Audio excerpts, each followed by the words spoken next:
ขนาดไก่ไข่นี่ก็แล้วก็เพื่อที่เห็ดหลักหวยมาไกลๆบ้านมื้อนี้ก็ไปหาอยู่ดิมื้อนี้ก็ไปหาผู้ชาวกินหน่อไม้คู่มือบ่จ้ะกินซุปบ่เลิกก็เย็นบ่เลิกเติบบ่อยู่กลางฮะไม่สิเลยยังบ่ท่วมหัวบ่เบิ่งเด้อตกน้ำเด้อเลิกแล้วนี่เลยอ่ะ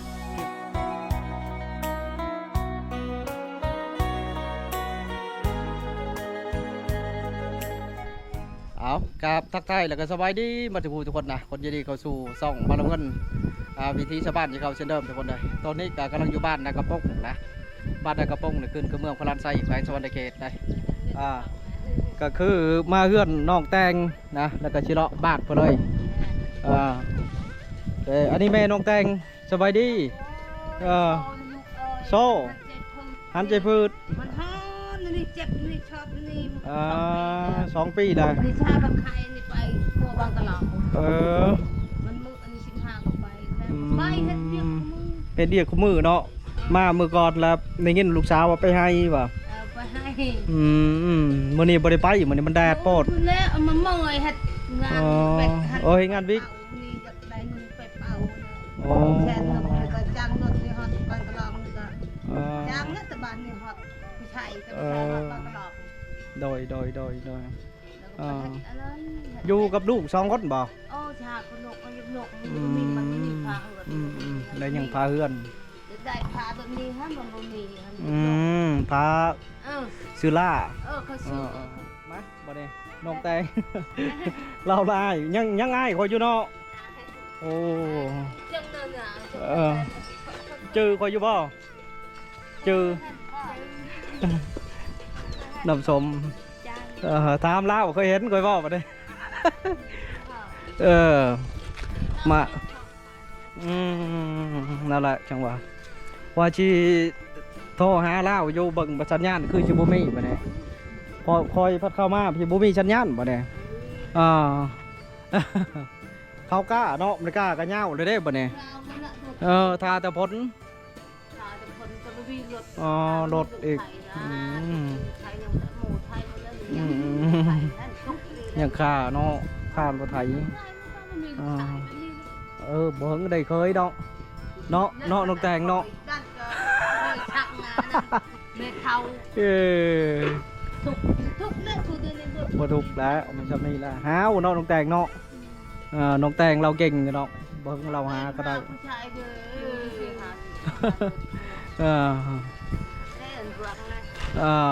เอาวัวก็ได้เจ้าก็ขึ้นอยู่บ่แต่ละมือนี่ขึ้นนั่งลินอยู่บ่อย่าขึ้นแห้ง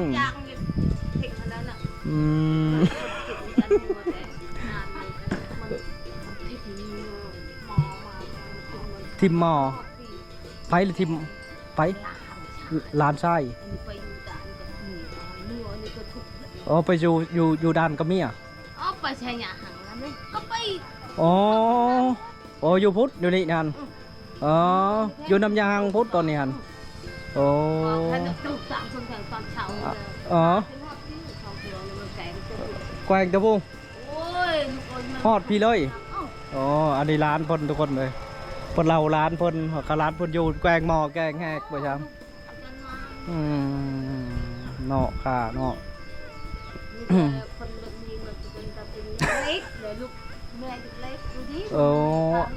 เฮือนตัวนี้เราอยู่ด้วยกันกับร้านผู้นั้นเฮือนสร้างเฮือนสาบ่เฮงก็ได้แล้วนี่ยังแต่ผาเนาะยังแต่ผากับแป้นกันเล็กน้อยแป้นกับประมาณอยู่6-7 แป้นนี่แหละว่าใช่ไก่ชีพ่อจะดอกว่าใช่เนาะลำบากใกล้ใครอยู่เนาะลำบากใจนี่โอ้อยู่กับบ่ได้เนาะน้องแตงเนาะเจ้าได้มียังอันนี้มังมี่มันมดเลยที่อย่างนี้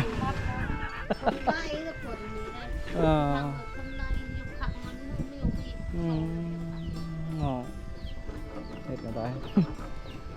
ผู้ทำขมือนี่เนาะไปแต่ก่อนยังคือเก่าเปล่า ยังคือเก่าคนเลยมาสัมภาษณ์เราช่วงก่อนก็ยั่งช่วงก่อนวันนี้ก็ยั่งอีกวันนี้เราอยู่ทั้งแม่พ่อมาเนี่ยเมื่อนั้นแม่เล่าไปอะนะไปเชียร์ยาหรอวะกินข้าวหรือเปล่าเนี่ยกินได้อาหารยังกิน ไปหาหน่อไม้หากระมากินเลย ได้หน่อไม้แล้วเดี๋ยวอาหารตามฤดูนะ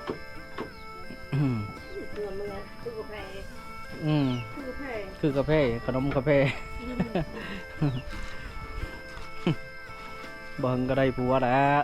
คือว่าแล้วเราก็ยังเลือกเบิ่งก่อนเราหาผู้กระคักมาในเนาะผู้ชิยูนำกันได้ว่าจ้าน้องแต่งย่านแต่เจาะพวกกินนี่คือเก่าเอาไว้แล้ววะเนี่ยเวทนี่แหละหาเลือกยากเนาะหาดีหมูเอาหมดเลยยังจะพูดบ่ได้อยู่ใช่เอาไอ้เลาะก็เด้อวันนี้เด้อรอบ้านก่อนไปจ้ะอันนี้คือบ้านน้องแต่งทุกคนเลยบ้านน้องแต่งนี่ก็บ้านอันนี้แหละ เป็นบ้านเก่าบ้านแก่ไปจ้ะรถซานของเพิ่นกระจูกันแบบนี่ไปจ้ะอยากเงียบไงได้หมู่บ้านอยากเงียบกันแน่ไปจ้ะบุ้งว่าคนชิอยู่หรือเปล่านะทุกคนนั่นแหละทุกคนรับค่าอู่ป่ะฮะเอาลูกเนาะเอาเงานอนไปพร้อมเอา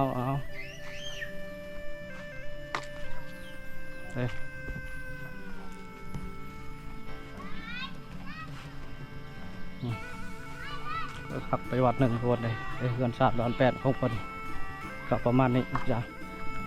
ครับวันนี้ชี้เลาะให้ข้าวๆทุกคนในเบิ่งประมาณนี้แหละทุกคนเลยคนก็เชื่อนำให้ควายตั้งนำให้ควายบ่ฮะหรือเอาเองตั้งนำให้ควายบ่วะยัดว่าลงเช่บเนาะ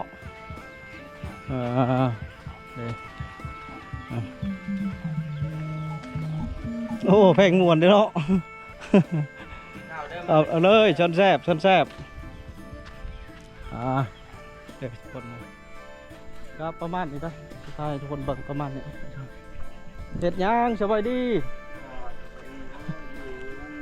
ห่อเนาะแมนเด้อันนี้คือบ้านนากระป้องทุกคนเลยต้นอยู่กันไม่ได้ที่ต้นมังยมต้นหมักสมโอเป็นปลูกอันนี้คือเป็นอาหารไข่เครื่องเวลาแรงๆมากเพิ่นก็ชิเปิดนะจ๊ะ ก็คือเพิ่นก็ชิเปิดในตารางเราได้เห็ดหาดก็ได้เห็ดตารางเฮือนรถจ้ะสบายไปอีกแบบหนึ่ง ตามวิธีชนบทอันนี้คือเป็นเฮือนเก่าเฮือนแก่จ้ะนี่ทุกคนเลย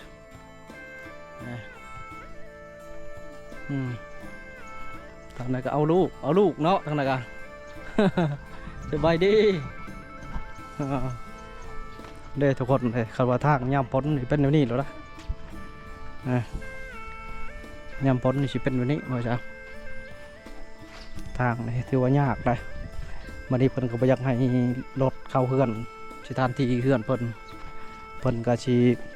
เฮ็ดหัวไว้เด้ตัดมานี่ทุกคนแต่คนย่างได้รถนี่ก็สิโตดนกในนี่แล้วทุกคนเลย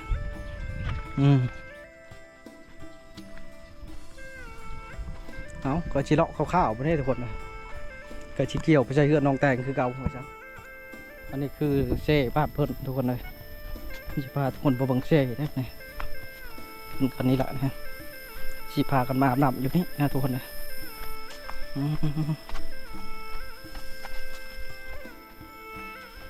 ว่าคนสุดท้ายที่เปิดอาบน้ำนะจ๊ะ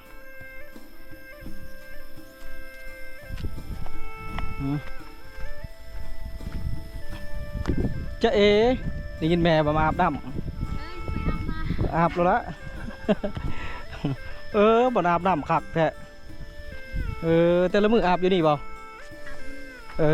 เป็นแต่เย็นแค่เนาะ เอาต้นนี้หอดเนาะอาบเนาะ กระลุงอ้า แน่นละอาบเนาะ หอมแล้วกระลุง ความหอดเบิ่งมาเนี่ยมันก็หลี มามันก็หลีนี่พื้นเนื้อฮะมันก็สลัดกันเนาะ คือจะอาบน้ำตลาดมา นี่ได้มันลกน้ำเจ้าเปล่าก ระลุงมันมาคอยนี่ มาเจ้าบ่เนี่ยเด้ จะมามันก็มาเนาะ มันมาเผาเจ้าของที่นี่มันหวงเจ้าของ เบิ่งทุกคนนี่เราสิอาบน้ำแต่เราญาติทุกคนเห็นเราอาบน้ำเนาะ มันก็ปกติแล้วทุกคนเลยเปิดร้านซะโทรศัพท์ตกน้ำซะบอลนี่เดี๋ยวบุงบอลเขามาพ้นผ้ายังผ้าปุ๊บเพราะนองแต่งโดดเลยทุกคนเลยน้ำเพียงคอเรานะเย็นบ่มีแห้งแล้วเนาะมาเลยนองแต่งอาบน้ำทุกคนเลยโอเคตัวน้ำเพียงคอผู้มีแค่ที่บนนี้เนาะไม่ว้าวไปว้าวอะไรกันเราลอยน้ำทุกคนเลย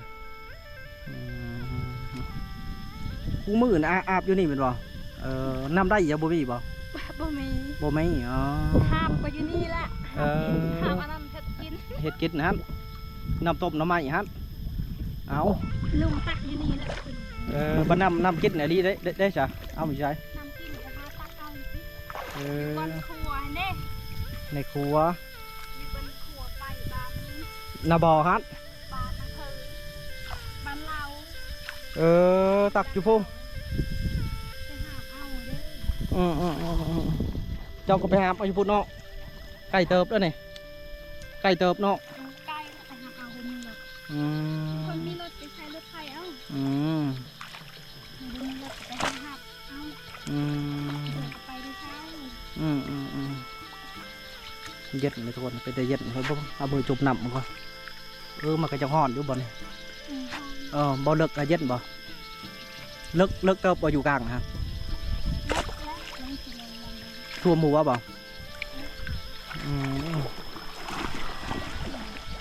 บังเด้อตกน้ำเด้อ เลิกเลยให้เลยเอา เพียงข้อเจ้าร้อยบ่นะ เลิกเลย ปลาทั่วหมู่ แถ วะ วนี้มันมีหินเด้ บุญนั้นมันเป็นบัง อยู่แถวนี้มันมีหินนี่เด้ บังเด้อ มีหิน ตกน้ำที่ขาดต้นได้เจ้าร้อยน้ำเป็นอยู่ที่เจ้า เป็น เก่งอยู่แล้วเนาะบ่น้ำหลายๆแท้ๆเดี๋ยวเจ้าอาบอยู่ใช่ปะเนี่ย อาบอยู่นี่อาบอยู่นี่คือเอาบุท่วมบ่จ้ะ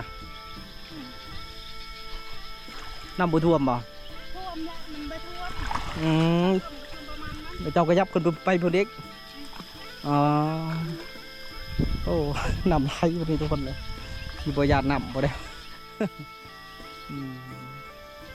ก็คือมันบ่มีน้ำอาบเนาะเจ็ดอะไรเนาะ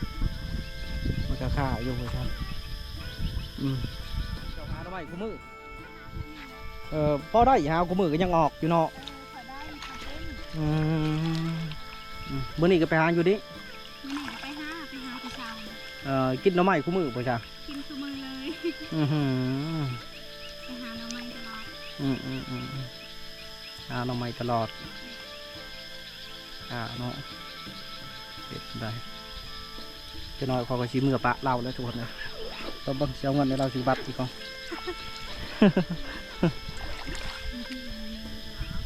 ฮะ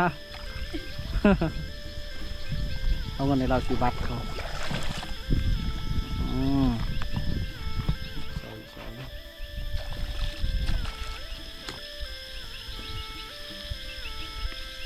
สิบัตรก่อนมึง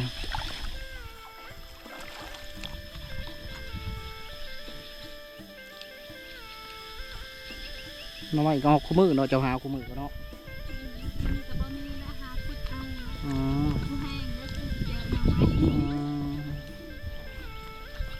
ไม้ ไปเนาะเห็นไหมบุมีแนวกินเลยมองเจ้าก็ใส่บ่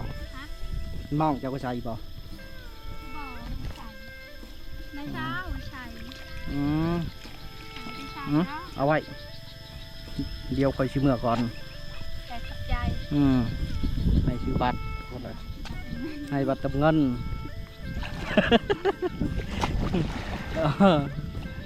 โอ้อาบน้ำนะทุกคนลอยน้ำ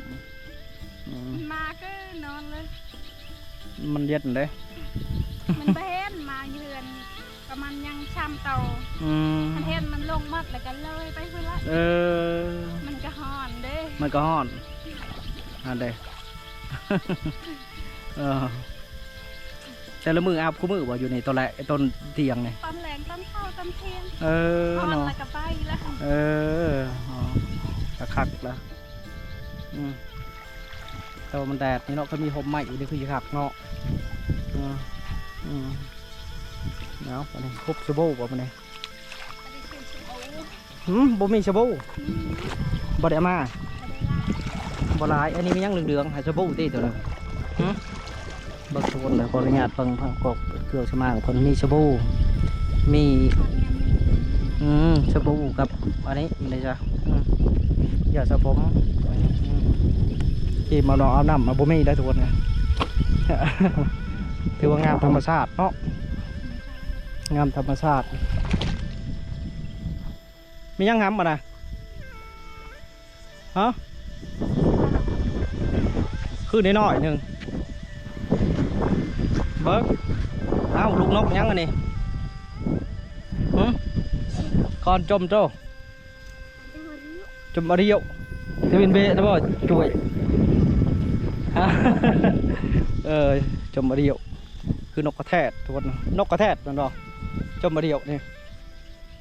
เนาะแดดทุกคนเลยแดดคักแดดแน่ แบบมวนละ มวนละอาบน้ำบอดี้คือชีไล่คดออกมาตอนแรกเนาะ หลายคนเลย ผูกมาพ่นผ้าพ่นมีดนี่ทุกคนเลยเอามาพ่นเสียหินตัวนี้ได้มันกะดีหน่อยครับบริออกไปไกลให้เดี๋ยวบ่เจ้า ไม่ได้เอาแล้วขอได้ เท่าดูดิ ไกลบ้านนะที่ทำเลยสบายนึงอย่างนึงเนาะ ยากขนาดไข่จะแล้วแบบเพื่อที่เห็ดหลักป่วยเลยมาไกลบ้าน ไกลๆบ้าน มีหมูอยู่บ่เนี่ย ฮะ มีหมูบ่มาดิดนำตัวแรงมีอยู่ บ่มี บ่มี มูไปเห็ดงานมา ยังแต่เจ้าบ่เนี่ย มูก็เอาลูกเอาผัวมาเลย